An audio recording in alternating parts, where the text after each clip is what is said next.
Hello students, कैसे हैं आप सब। आई होप आप सब अच्छे होंगे, आपकी स्टडीज़ बहुत ही ज़बरदस्त चल रही होगी।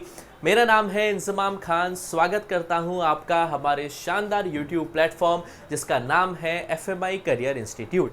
जैसा कि बच्चों आपको पता है कि हमने क्लास 12th बिजनेस स्टडीज़ का chapter number 1 that is nature and significance of management को स्टार्ट कर दिया था और आज हम उसी लेक्चर को आगे कंटिन्यू करने वाले हैं। फिर भी एक बार हम डिस्कस कर लेते हैं कि हमने प्रीवियस लेक्चर में आखिर क्या क्या पढ़ लिया था। Nature and significance of management में हमने मैनेजमेंट की डेफिनेशन को समझा था कि आखिर मैनेजमेंट क्या होता है। Management is a process of getting things done with the aim of achieving goals effectively and efficiently. मतलब मैनेजमेंट एक प्रोसेस है जिसमें किसी काम को किया जाता है एक गोल को अचीव करने के लिए इफेक्टिव रहते हुए और एफिशिएंट रहते हुए। उसके बाद हमने डिफरेंस समझा था कि what is the basic difference between effectiveness and efficiency. उसमें हमने बात करी थी कि इफेक्टिवनेस पे हम फोकस करते हैं कि टास्क हमारा कंप्लीट होना चाहिए ऑन टाइम, यानी कि अगर एक सबऑर्डिनेट को कोई काम दिया गया है और उसने वो काम टाइम पे कंप्लीट कर लिया है, दैट मीन्स ही और she is an effective person. Efficiency पे हम बात करते हैं कि लेस इनपुट के साथ हमें मोर आउटपुट निकालना है। मतलब अगर कोई एम्प्लॉई कम खर्चे के साथ या कम रिसोर्सेज के साथ या मिनिमम यूटिलाइजेशन ऑफ रिसोर्सेज के साथ और we can say that optimum utilisation of resources के साथ अगर ज़्यादा आउटपुट निकाल के दे देता है तो उस पर्सन को हम एक एफिशिएंट पर्सन भी कहेंगे। और हमने लास्ट में ये कंक्लूजन निकाला था कि एक बिजनेस की ग्रोथ के लिए, एक बिजनेस को सक्सेसफुल बनाने के लिए जितना हमें इफेक्टिव रहने की ज़रूरत है उतना ही हमें एफिशिएंट रहने की भी ज़रूरत है। मतलब ये दोनों ही कॉन्सेप्ट एक ही सिक्के के दो पहलू हैं। मतलब एक बिजनेस को अगर हमें सक्सेसफुल बनाना है तो हमें इफेक्टिव रहना भी ज़रूरी है और साथ के साथ हमें एफिशिएंट रहना भी ज़रूरी है। मतलब दोनों की ही हमें बराबर नीड होगी। ये चीज़ें हमने प्रीवियस लेक्चर के अंदर समझ ली थी। आज हमें बात करनी है मैनेजमेंट के कैरेक्टरिस्टिक्स या फीचर्स के बारे में। व्हाट आर द कैरेक्टरिस्टिक्स और we can say that what are the features of management. Management के आखिर क्या क्या कैरेक्टरिस्टिक्स होते हैं या मैनेजमेंट के आखिर क्या क्या फीचर्स होते हैं, आज हमें उसके बारे में बातचीत करनी है। तो सबसे पहला फीचर या कैरेक्टरिस्टिक हम समझते हैं, management is a goal oriented process. याद रखना बच्चों, मैनेजमेंट की रिक्वायरमेंट सिर्फ उसी को होगी जिसके पास कोई गोल होगा। जिसके पास कोई गोल नहीं है उसे मैनेजमेंट की रिक्वायरमेंट नहीं होगी। अब जाहिर सी बात है, हर एक बिजनेस का एक गोल होता है और उस गोल को अचीव करने के लिए जो हम मैनेजमेंट फंक्शंस परफॉर्म करते हैं उसी कैरेक्टरिस्टिक्स को हम क्या बोलते हैं, management is a goal oriented process हमने पढ़ा था बेटा, planning, organising, staffing, directing, controlling. These are the 5 basic functions of management. और इन फंक्शंस को हम परफॉर्म इसीलिए करते हैं ताकि बिजनेस अपने किसको अचीव कर पाए, अपने गोल को अचीव कर पाए। तो हर एक बिजनेस का अपना गोल होता है और उस गोल को अचीव करने के लिए जो हम बेसिक फंक्शंस परफॉर्म करते हैं उसी कैरेक्टरिस्टिक्स को हम क्या बोलते हैं बेटा, management is a goal oriented process. जैसे हर एक इंडिविजुअल का अपना गोल होता है, किसी CA बनना है, किसी CS बनना है, किसी को डॉक्टरी बनना है, किसी को डॉक्टर में जाना है, किसी को इंजीनियरिंग में जाना है। सेम वैसे ही हर एक बिजनेस का भी अपना एक गोल होता है और उस गोल को अचीव करने के लिए जो हम प्रोसेस फॉलो करते हैं उसी कॉन्सेप्ट को हम क्या बोलते हैं, management is a goal oriented process. याद रखना बेटा, हर एक ऑर्गेनाइजेशन के अपने गोल होते हैं और हर एक ऑर्गेनाइजेशन चाहती है कि वो अपने उस गोल को अचीव कर पाए। मैनेजमेंट उन गोल्स को अचीव करने पे मदद करता है। कैसे मदद करता है, मैनेजमेंट के जो फंक्शंस हैं that is planning, organising, staffing, directing, controlling, वो हम इस्तेमाल करते हैं। अब बिजनेस अपने गोल को अचीव करने के लिए उन फंक्शंस को इस्तेमाल करता है। कैसे करता है ये हम आगे फर्दर चैप्टर्स में पढ़ेंगे कि प्लानिंग किस तरीके से एक बिजनेस को सक्सेस दिलवाती है, ऑर्गेनाइजिंग का क्या रोल होता है, स्टाफिंग का क्या रोल होता है, डायरेक्टिंग का क्या रोल होता है या कंट्रोलिंग का क्या रोल होता है। ये सब चीज़ें हम आगे फर्दर लेक्चर्स में डिस्कस करेंगे। अभी आपको ये ध्यान रखना है कि हर एक बिजनेस का अपना एक गोल होता है और मैनेजमेंट हेल्प करता है उस गोल को अचीव करने के लिए with the help of 5 basic functions that is planning, organising, staffing, directing and controlling. Clear है बच्चों। सेकंड हमारा कैरेक्टरिस्टिक क्या है, management is all pervasive. Pervasive concept है। परवेसिव का मतलब होता है इट प्रेजेंट्स एवरीवेयर। परवेसिव का मतलब क्या होता है, चाहे आपका बिजनेस बड़ा हो, चाहे आपका बिजनेस छोटा हो, चाहे आप कोई प्रॉफिट ऑर्गेनाइजेशन हो, चाहे आप कोई एक नॉन प्रॉफिट ऑर्गेनाइजेशन हो, चाहे आप किसी पर्टिकुलर गुड को प्रोड्यूस कर रहे हैं या आप कोई सर्विस प्रोवाइड करवा रहे हैं, मैनेजमेंट एक ऐसा कॉन्सेप्ट है जो हर जगह इंप्लीमेंट होता है। एक बड़े बिजनेस के अंदर डिफरेंट डिफरेंट डिपार्टमेंट्स होते हैं। मार्केटिंग डिपार्टमेंट है, रिसर्च एंड डेवलपमेंट डिपार्टमेंट है, परचेसिंग डिपार्टमेंट है, सेल्स डिपार्टमेंट है। हर एक जगह पर हमें मैनेजमेंट की रिक्वायरमेंट होती ही होती है। परवेसिव का मतलब होता है दैट मैनेजमेंट एक ऐसा कॉन्सेप्ट है जो हर जगह पर प्रेजेंट होता है, चाहे वो मैनेजमेंट का टॉप लेवल हो, चाहे वो मैनेजमेंट का मिडिल लेवल हो या लोअर लेवल हो। ये 3 लेवल्स होते हैं बेटा मैनेजमेंट के, जो हम इस चैप्टर के अंदर आगे पढ़ेंगे। एक बेसिक से आपको बता देता हूं कि टॉप लेवल के अंदर वो मेंबर्स आते हैं जो कंपनी की पॉलिसीज को फ्रेम करते हैं, मिडिल लेवल के अंदर वो लोग आते हैं तो उन पॉलिसीज को इंप्लीमेंट करने का काम करते हैं, और लोअर लेवल पर आपके सुपरविजरी लोग आ जाते हैं जो फैक्ट्री से रिलेटेड लोग होते हैं, वो आपके लोअर लेवल के अंदर आ जाते हैं। तो हर एक लेवल ऑफ मैनेजमेंट, चाहे वो कोई सा भी लेवल हो मैनेजमेंट का, चाहे वो कोई सा भी डिपार्टमेंट हो, चाहे आपके ऑर्गेनाइजेशन लार्ज स्केल पे हो चाहे स्मॉल स्केल पे हो, या आप कोई सर्विस प्रोवाइड करवा रहे हो या आप किसी गुड्स की मैन्युफैक्चरिंग कर रहे हो, हर एक जगह पर हमें मैनेजमेंट की रिक्वायरमेंट होती है। और इसी कॉन्सेप्ट को हम बोलते हैं management is all pervasive. That means management एक ऐसा कॉन्सेप्ट है जो हर जगह पर इंप्लीमेंट होता है, हर जगह पर पाया जाता है। ये बात आपको ध्यान दी जाएगी बेटा, हर जगह काम आने वाली चीज होती है मैनेजमेंट, इसलिए इसे हम कौन सा कॉन्सेप्ट बोलते हैं, परवेसिव कॉन्सेप्ट बोलते हैं।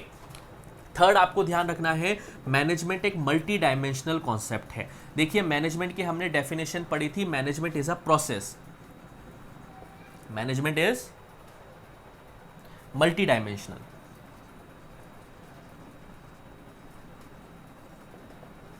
मल्टी डायमेंशनल का मतलब क्या है, मैनेजमेंट क्या है बच्चों, एक प्रोसेस है। प्रोसेस का मतलब जाहिर सी बात है, जब मैनेजमेंट एक प्रोसेस है तो एक सिंगल एक्टिविटी तो इसके अंदर आएगी ही नहीं। प्रोसेस का मतलब ही क्या होता है, जिसमें सीक्वेंस ऑफ स्टेप्स फॉलो किए जाते हैं।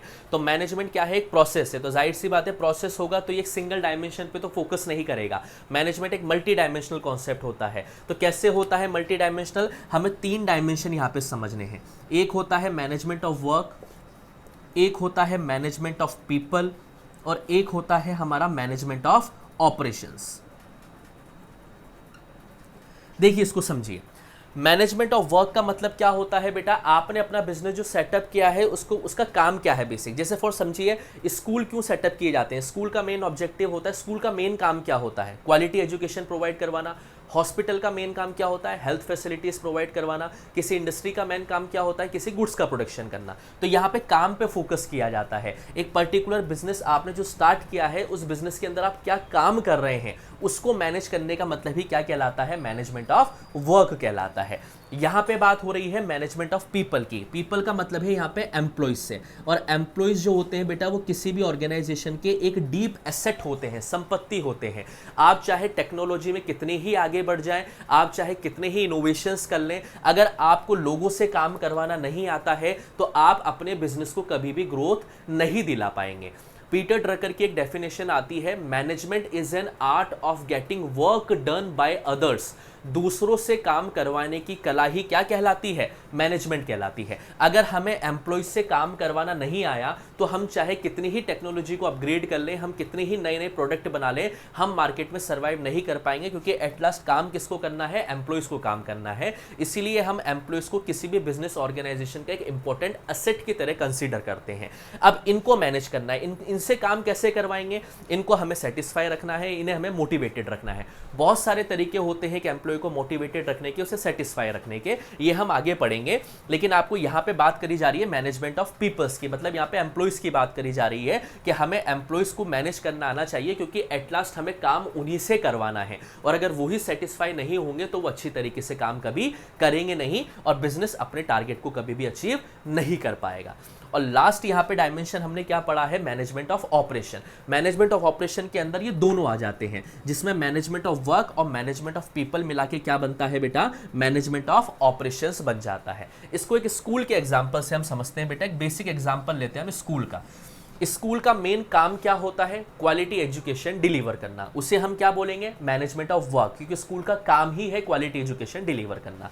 स्कूल के अंदर एम्प्लॉइज कौन होते हैं, आपका एकेडमिक और नॉन एकेडमिक स्टाफ, टीचर्स हो गए या है ना ग्रेड 4 एम्प्लॉय हो गए, जो भी हो गए, टीचर्स हैं या जो नॉन एकेडमिक स्टाफ होते हैं, जो फ्रंट ऑफिस पे या बैक ऑफिस पे काम कर रहे होते हैं, वो है मैनेजमेंट ऑफ पीपल।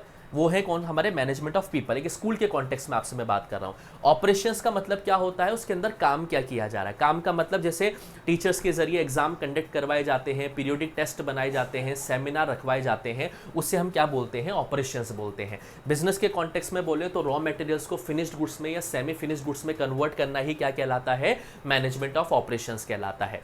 तो स्कूल के कॉन्टेक्स्ट में ध्यान रखें तो क्वालिटी एजुकेशन डिलीवर करना मैनेजमेंट ऑफ वर्क होता है। एकेडमिक और नॉन एकेडमिक स्टाफ है उनको मैनेज करना मैनेजमेंट ऑफ पीपल होता है। और वो जो काम करते हैं पूरे फाइनेंशियल ईयर के अंदर, जैसे पेपर वगैरह बनवाना, एग्जाम कंडक्ट करवाना, उसे हम क्या बोलेंगे, मैनेजमेंट ऑफ ऑपरेशंस बोलेंगे। बताइए यहाँ तक आपको सारी की सारी बात समझ में आई या नहीं आई।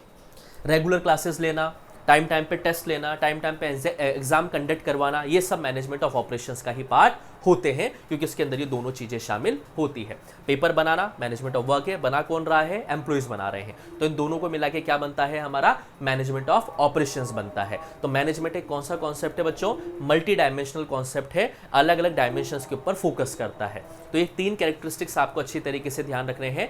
गोल ओरिएंटेड प्रोसेस होता है, परवेसिव कॉन्सेप्ट है, हर जगह पे इंप्लीमेंट होता है, और मल्टी डायमेंशनल कॉन्सेप्ट है, एक सिंगल एक्टिविटी के ऊपर इंक्लूडेड नहीं होता है। प्रोसेस है तो जाहिर सी बात है मल्टी डायमेंशन होगा ही होगा। बताइए यहां तक कोई डाउट बेटा, तीनों क्लियर है प्रिंसिपल आपको ये कैरेक्टरिस्टिक। चलिए फोर्थ देखिए, फोर्थ क्या है, management is a continuous process. Continuous process मतलब कभी ना खत्म होने वाला प्रोसेस होता है, ये लगातार चलने वाला प्रोसेस होता है मैनेजमेंट। कंटिन्यूअस क्यों है, देखिए प्रोसेस आपको पता ही है कौन सा है, planning, organising, staffing, directing and controlling. एक फाइनेंशियल ईयर के स्टार्टिंग में आप प्लानिंग करोगे, देन उसे इंप्लीमेंट करने की कोशिश करोगे, फिर क्या नेक्स्ट फाइनेंशियल ईयर में हमें प्लानिंग की जरूरत नहीं पड़ेगी क्या, बिल्कुल पड़ेगी। तो यहाँ पे क्या कहना चाह रहे हैं, मैनेजमेंट एक ऐसा प्रोसेस है जो लगातार चलने वाला है, कभी खत्म नहीं होगा। 2024-25 में हमने प्लानिंग कर ली है तो इसका मतलब ये नहीं है कि 2025-26 में अब हमें ये वाला फंक्शन परफॉर्म करने की जरूरत नहीं है, ये लगातार चलता रहेगा। आप 11th पढ़ रहे हैं, आप 11th में प्लानिंग कर रहे हैं, फिर आप 12th की प्लानिंग करेंगे, फिर आप CA फाउंडेशन में जा रहे हैं या CS में जा रहे हैं, या BCom ऑनर्स कर रहे हैं, या BA वगैरह कर रहे हैं, या आप BBA वगैरह कर रहे हैं, या BCA वगैरह कर रहे हैं, तो लगातार मैनेजमेंट की आपको रिक्वायरमेंट रहेगी ही रहेगी। ऐसा नहीं है कि 12th पास कर लिया अब उसके बाद हमें मैनेजमेंट की नीड नहीं होगी। मैनेजमेंट एक प्रोसेस है जो लगातार चलने वाला प्रोसेस होता है। बिजनेस के कॉन्टेक्स्ट में भी हमें लगातार मैनेजमेंट करना ही होगा, हमें लगातार इन 5 फंक्शंस को परफॉर्म करना पड़ेगा अगर हमें अपने बिजनेस को आगे बढ़ाना है। तो हर फाइनेंशियल ईयर के स्टार्टिंग में हमें प्लानिंग करनी है, देन ऑर्गेनाइजिंग करनी है, देन स्टाफ को रिक्रूट करना है, उन्हें डायरेक्शन प्रोवाइड करवाना है, और फिर कंट्रोलिंग भी करनी है। हमें ये डिविएशंस भी देखने हैं कि हम अपने जो हमने टारगेट सेट किया था क्या हम उस टारगेट को अचीव कर पा रहे हैं या नहीं कर पा रहे हैं। तो मैनेजमेंट एक कंटिन्यूअस प्रोसेस है, लगातार चलने वाला प्रोसेस होता है, ये कभी ना खत्म होने वाला प्रोसेस होता है। ये बात आपको यहाँ पे अच्छी तरीके से समझनी है बेटा कि मैनेजमेंट लगातार चलने वाला प्रोसेस है, नेवर एंडिंग प्रोसेस है, ये बात ध्यान रखनी है आपको, चलता रहेगा। हर साल हमें नई नई प्लानिंग करनी होगी, हर साल हमें ऑर्गेनाइजिंग करनी होगी, हर साल हमें स्टाफिंग करनी है, डायरेक्शन देना है, कंट्रोलिंग करनी है। क्लियर। चलिए फिफ्थ देखिए, मैनेजमेंट क्या है बेटा, एक ग्रुप एक्टिविटी है। कौन सी एक्टिविटी है, मैनेजमेंट एक ग्रुप एक्टिविटी है। मतलब ये एक ऐसा काम है जिसे आप आइसोलेशन में परफॉर्म नहीं कर सकते, साथ मिलकर आपको काम करना पड़ेगा, तभी कंपनी अपने गोल को अचीव कर पाएगी। हर एक डिपार्टमेंट, हर एक इंडिविजुअल एम्प्लॉय कंपनी के गोल को ध्यान में रखते हुए कोऑर्डिनेशन के साथ और कोऑपरेशन के साथ काम करेगा, तभी जाके कंपनी अपने गोल को अचीव कर पाएगी। इसे ही हम क्या बोलते हैं, management is a group activity. एक एक्स डिपार्टमेंट ने तो अपना काम पूरा कर लिया, लेकिन वाई डिपार्टमेंट पीछे रह जाता है, तो कंपनी अपने गोल को कभी अचीव नहीं कर पाएगी। हर एक डिपार्टमेंट को, हर एक इंडिविजुअल एम्प्लॉय को अपने गोल को साइड में रखते हुए या अपने गोल को थोड़ा सा साइड में रखते हुए कंपनी के गोल के लिए काम जब वो करेगा, तब जाके कंपनी अपने गोल को अचीव कर पाएगी। और इससे ही हम क्या बोलते हैं, management is a group activity. मतलब मैनेजमेंट में अगर आपको अपने बिजनेस को सक्सेसफुल बनाना है तो आपको टीम वर्क के ऊपर ज्यादा फोकस करना पड़ेगा, आपको कोऑर्डिनेशन के ऊपर ज्यादा फोकस करना पड़ेगा, आपको कोऑपरेशन के ऊपर ज्यादा फोकस करना पड़ेगा। जब हर एक डिपार्टमेंट आपस में मिलकर कोऑर्डिनेशन के फीलिंग के साथ, कोऑपरेशन के फीलिंग के साथ काम करते हैं, तब जाके कंपनी अपने गोल को क्या कर पाएगी, अचीव कर पाएगी। इसीलिए हम कहते हैं कि मैनेजमेंट एक ग्रुप एक्टिविटी है, इसे आइसोलेशन में परफॉर्म नहीं किया जा सकता, ग्रुप के साथ परफॉर्म करना है, तभी कंपनी अपने टारगेट्स को क्या कर पाएगी बेटा, अचीव कर पाएगी। क्लियर है। चलिए आगे देखिए, नेक्स्ट फीचर क्या बोलता है हमें, management is a dynamic function. Dynamic का मतलब क्या है? देखिए, बिजनेस का जो एनवायरनमेंट है बेटा वो लगातार बदल रहा है। आज कंज्यूमर को कुछ और पसंद है, कल कंज्यूमर को कुछ और पसंद होगा। कंज्यूमर की नीड, कंज्यूमर के टेस्ट, कंज्यूमर की प्रेफरेंस लगातार बदलती जा रही है। इकोनॉमिक्स के अंदर हम पढ़ते हैं ना, ह्यूमन वांट्स आर अनलिमिटेड, तो वैसे ही कंज्यूमर के टेस्ट जो है, कंज्यूमर की नीड जो है वो लगातार बदलती जा रही है। तो डायनेमिक का मतलब क्या है?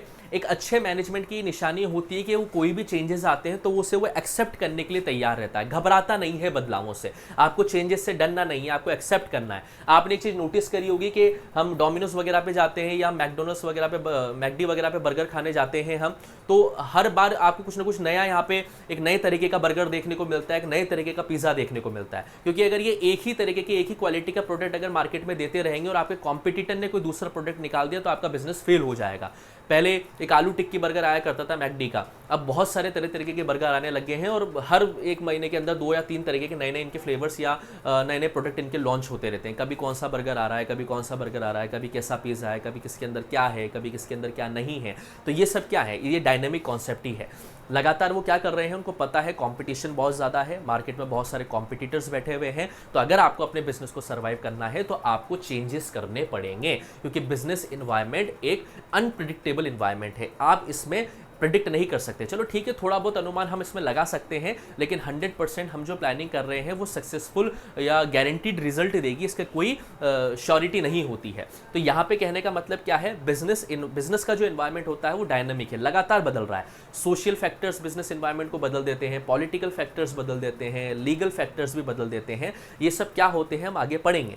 तो बिजनेस का एनवायरनमेंट लगातार बदलता हुआ रहता है। तो इस बदलते हुए एनवायरनमेंट के साथ हमें अपने बिजनेस के अंदर भी चेंजेस करने पड़ेंगे। हमें इन चेंजेस को एक्सेप्ट करना पड़ेगा, हम इनसे रेजिस्ट नहीं कर सकते कि हमें चेंजेस नहीं करने। अगर आप चेंजेस नहीं करोगे तो आप मार्केट में खत्म हो जाओगे पूरी तरीके से, जिस तरीके से नोकिया के साथ हुआ था। नोकिया ने टाइम रहते हुए अपनी टेक्नोलॉजी को अपग्रेड नहीं किया या चेंजेस नहीं किए, कॉम्पिटिटर्स उससे बढ़िया प्रोडक्ट लेके आ गए और मार्केट में वो आज क्या कर रहे हैं? बढ़िया प्रॉफिट अर्न कर रहे हैं। वहीं पर ही नोकिया कहीं ना कहीं पीछे छूटता हुआ चला गया है। हालांकि बहुत रफ एंड टफ उसके प्रोडक्ट आया करते थे, लेकिन समय रहते हुए उसने टेक्नोलॉजी को अपग्रेड नहीं किया, जिसका कॉन्सिक्वेंसेस उसे फेस करना पड़ा था।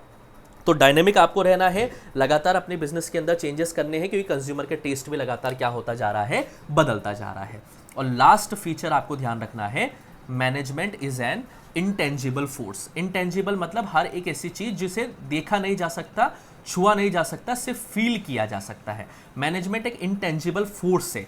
ये कोई पर्सन का नाम नहीं है, एक इंटेंजिबल चीज़ है जिसे हम फिजिकली देख या छू नहीं सकते, बस फील कर सकते हैं। आप किसी एक कंपनी के अंदर जाते हैं और उस कंपनी के अंदर आप देखते हैं कि हर एक इंडिविजुअल को पता है उसे किससे कमांड लेना है, हर एक इंडिविजुअल को पता है उसे किससे रिपोर्ट करना है, हर एक इंडिविजुअल को पता है कि उसे जो काम करने के लिए रिसोर्सेज चाहिए वो कहाँ पे रखे हुए हैं। तो इससे हमें क्या समझ में आ रहा है कि इस पर्टिकुलर कंपनी के अंदर मैनेजमेंट बहुत स्मूथली चल रहा है। तो समझ में आया, हमने देखा लेकिन महसूस किया कि हर एक इंडिविजुअल को अपना काम पता है, हर एक इंडिविजुअल को पता है किससे कमांड लेना है, किसको रिपोर्ट करनी है। तो इससे हम ये महसूस कर पा रहे हैं, फील कर पा रहे हैं कि इस पर्टिकुलर कंपनी के अंदर मैनेजमेंट बहुत अच्छी तरीके से इंप्लीमेंटेड है।